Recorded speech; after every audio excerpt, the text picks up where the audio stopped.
And what better way to segue into our first award of the night for Best Mobile Game? And the Game Award goes to... And the Game Award goes to... You know these games are f***ed up. You know you shouldn't be supporting this shit, and yet you're still doing it. And there's a lot of people like me that are not happy with Genshin. So for me, Wuthering Waves probably is the Genshin killer. Which is basically like a claw machine mechanic. Once we took out all the bot votes, the Game Award goes to... And the Game Award goes to... 然后把我们整个原神和原神项目组都贬得一无是处。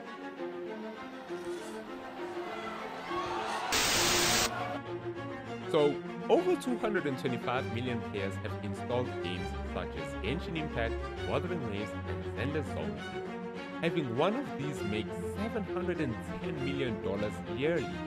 Join me as we dive deep into the world of gacha games and discover how much hooked one can get within a week. Gacha games have taken the gaming community by a whopping storm, offering a unique blend of excitement, strategy, and unpredictability. They also use a similar mechanic to a vending or slot machine, whereby players spend either in-game currency or real money to obtain random or specific items. These types of games have become an in-real-life daily routine for most gamers. But have you ever stopped to think about why we're so drawn to it? Is it the promise of luxurious characters, the thrill of the unknown, or maybe something more? So you might be thinking, what the actual fuck? I just spent a few dollars here and there, and there isn't much harm done. But for some players, that casual purchase can quickly spiral out of control. They might find themselves lost in the ocean of hundreds of dollars they've spent, or even the unnatural amount of hours they've poured into one session without even realizing it. So how can you tell if you're secretly addicted to gacha games?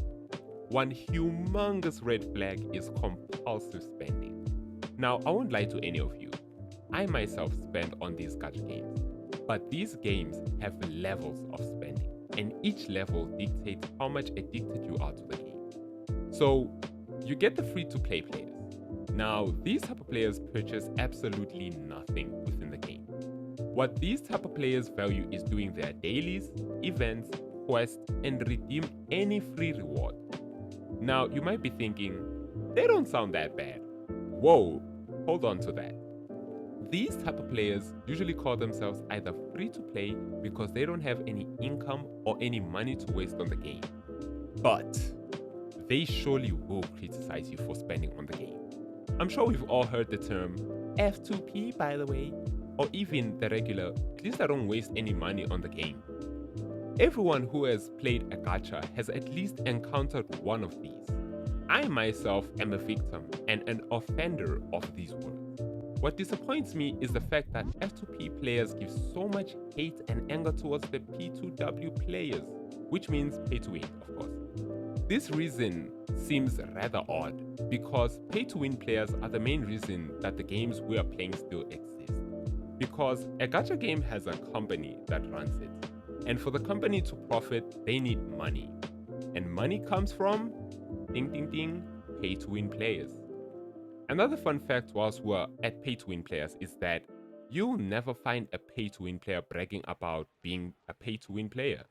It's always the F2P players who brag about how good they got whilst spending absolutely nothing.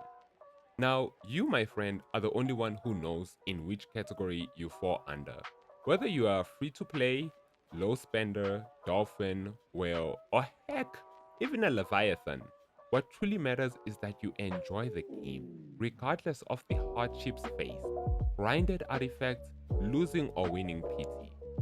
You as a gacha gamer can experience all of this and still enjoy the game. Now, let's talk about one of the most significant concerns, how female characters are often sexualized. Female characters in gacha games are designed with voluptuous features, skimpy outfits, and poses that cater towards the male gaze. So why does this matter? Why should we care about the way females are designed, you ask?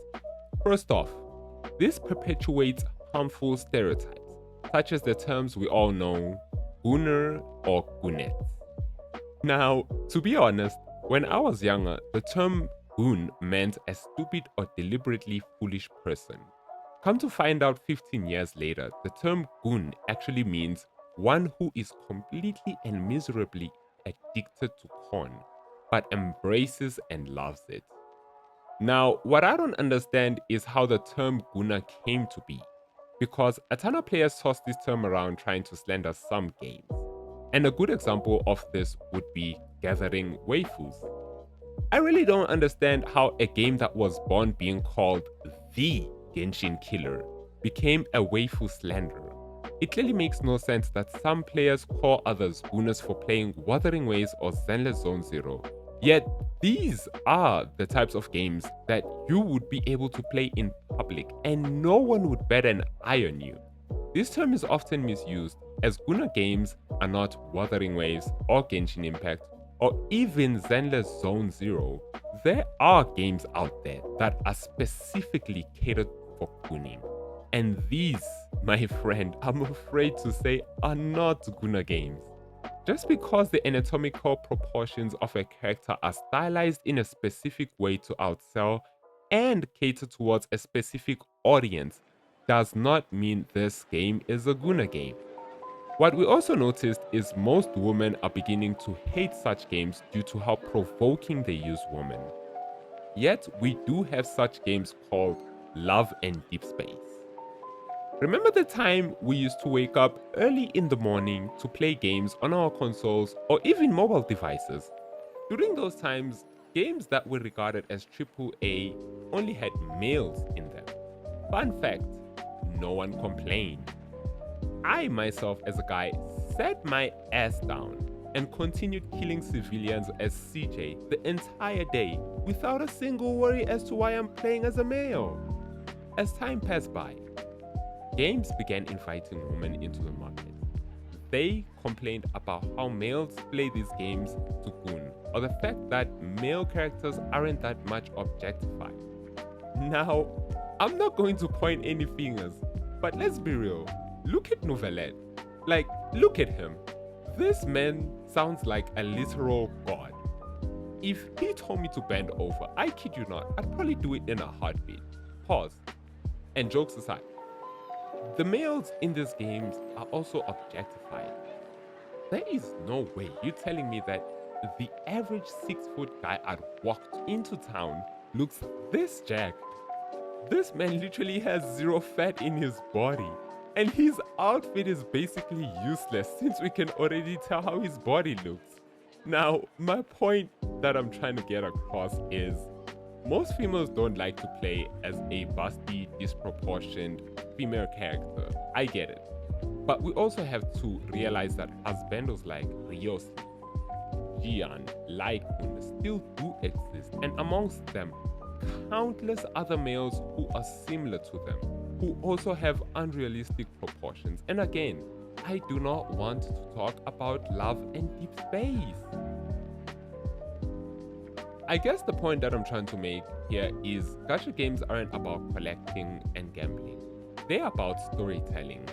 As each new update chapter unfolds, immersing both you and I into the tales of heroism, friendships, dramatic betrayals, and heart-wrenching moments. It's a narrative experience that makes you rather feel connected to the characters and the world that they are living in. Unlike modern and traditional RPGs, where you get a preset team, gacha games let you build a squad from the characters that you summon. That randomness creates a superficial emotional attachment, as we cherish the characters we fought so hard to obtain or pay. Many gacha games also have deep lore and character backstories that make them feel way much more alive. When you're able to spend hours, countless hours with the unit, leveling them up, using them in battles, and watching their story unfold, they become a part of your journey. At the end of the day, gacha games thrive on emotions. The highs, the lows, and everything in between.